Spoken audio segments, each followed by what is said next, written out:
മാസപ്പടി കേസിൽ മുഹമ്മദ് റിയാസും കുരുക്കിലേക്ക്. ചോദ്യം ചെയ്യലിന് വീണയ്ക്ക് പുറമെ റിയാസിനും ഇഡി നോട്ടീസ് നൽകും. ഇഡിക്കെതിരെ രാഷ്ട്രീയ പ്രതിരോധം തീർക്കാനുള്ള തീരുമാനത്തിലാണ് CPM. ഞായറാഴ്ച കോഴിക്കോട്ട് നടക്കുന്ന രാഷ്ട്രീയ വിശദീകരണ യോഗത്തിൽ CPM സംസ്ഥാന സെക്രട്ടറി MV ഗോവിന്ദൻ പങ്കെടുക്കും.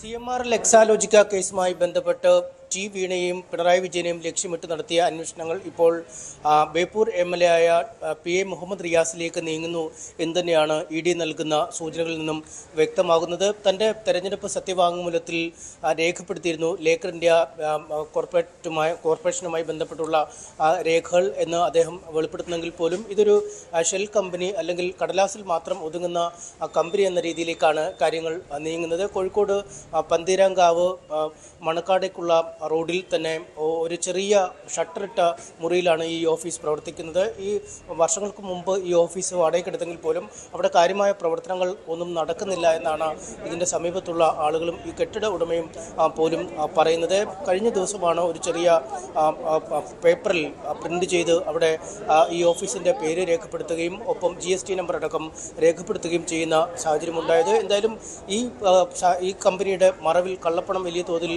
വെളുപ്പിച്ചോ എന്ന സംശയമാണ് ഇപ്പോൾ ED ഉന്നയിക്കുന്നത്. അതുകൊണ്ട് തന്നെയാണ് റിയാസുമായി ഏറ്റവും അടുത്ത ബന്ധം പുലർത്തിയിരുന്നവരിലേക്ക് അന്വേഷണം വ്യാപിപ്പിച്ചിരിക്കുന്നത്. ഇതിൽ ഏറ്റവും അടുത്ത ബന്ധം പുലർത്തിയ DYFI നേതാവ് ആയിരുന്നു നിഖിൽ. അവർ ഒന്നിച്ച് ഫറൂഖ് കോളേജിൽ പഠിച്ചതുമാണ്. PA മുഹമ്മദ് റിയാസ് മന്ത്രിയായ ആ സമയത്ത് അല്ലെങ്കിൽ പാർട്ടിക്കുള്ളിൽ അദ്ദേഹത്തിന് വലിയ ഒരു മേൽക്കൈയുള്ള സമയത്താണ് നിഖിലിനെ CPM-ന്റെ കോഴിക്കോട് ജില്ലാ സെക്രട്ടേറിയറ്റ് അംഗമായി നിയോഗിക്കുന്നത്, സ്പോർട്സ് കൗൺസിൽ പ്രസിഡന്റായി നിയോഗിക്കുന്ന അടക്കമുള്ള കാര്യങ്ങൾ ചെയ്യുന്നത്.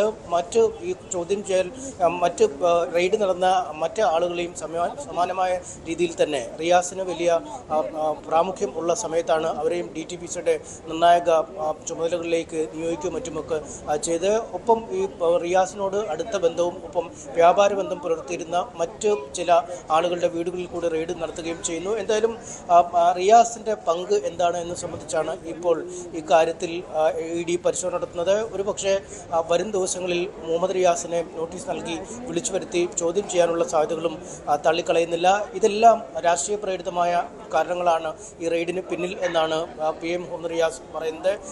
തനിക്കുള്ള നിക്ഷേപങ്ങളെക്കുറിച്ചും തൻ്റെ ഭാര്യയ്ക്കുള്ള നിക്ഷേപങ്ങളെക്കുറിച്ചും ഒക്കെ വളരെ വ്യക്തമായ രീതിയിൽ ഇതിനു മുമ്പ് വിശദീകരിച്ച് കഴിഞ്ഞിട്ടുള്ളതാണ്. തൻ്റെ സുഹൃത്തുക്കളെ കൂടി ലക്ഷ്യം വെക്കുന്നത് എന്തിനാണ് എന്നറിയില്ലെന്നും പറയുന്നു. നേരത്തെ CPM ജില്ലാ സെക്രട്ടറി അടക്കം റിയാസിനെ പിന്തുണച്ച് രംഗത്തെത്തുകയും ചെയ്തു. പാർട്ടി ഇക്കാര്യത്തെ രാഷ്ട്രീയമായും നിയമപരമായും നേരിടുമെന്ന് തന്നെയാണ് അറിയിച്ചത്. എന്തായാലും ഇതിനു പിന്നാലെ ദേശാഭിമാനി ഇപ്പോൾ ഇക്കാര്യത്തിൽ EDയെ പൂർണ്ണമായി തള്ളിക്കൊണ്ടുള്ള മുഖപ്രസംഗം എഴുതുന്ന സാഹചര്യം ഉണ്ടായിട്ടുണ്ട്. അടുത്ത ഞായറാഴ്ച പാർട്ടി സംസ്ഥാന സെക്രട്ടറി MV ഗോവിന്ദൻ തന്നെ നേരിട്ട് കോഴിക്കോട്ടെത്തി ഒരു വിശദീകരണ യോഗം ഇതുമായി ബന്ധപ്പെട്ട് വിളിച്ചു ചേർക്കുന്നുണ്ട്. കൂടുതൽ രൂക്ഷമായ ആക്രമണങ്ങൾ EDക്ക് നേരെ ഉണ്ടാവും. നേതാക്കളെ പൂർണ്ണമായും സംരക്ഷിച്ചുകൊണ്ടുള്ള ഒരു പ്രതിരോധമാവും ഇക്കാര്യത്തിൽ പാർട്ടിയുടെ ഭാഗത്തുനിന്നും ഉണ്ടാവുക എന്നത് തന്നെയാണ് നമുക്ക് ഈ ഘട്ടത്തിൽ മനസ്സിലാവുന്നത്.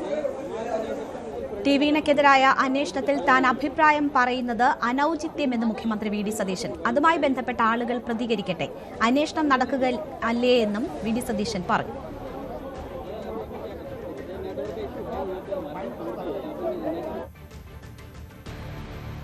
ഇത് പറയുന്നതിൽ ഒരു അനൌചിത്യമുണ്ട്.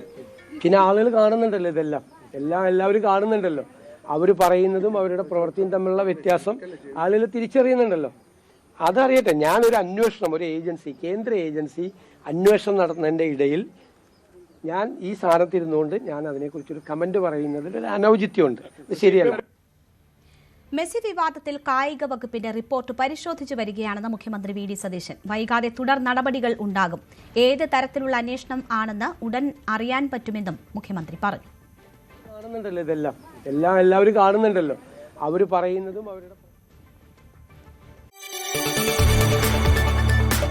കൂടുതൽ വാർത്തകൾക്ക് News 18 Keralam YouTube channel subscribe ചെയ്യുക.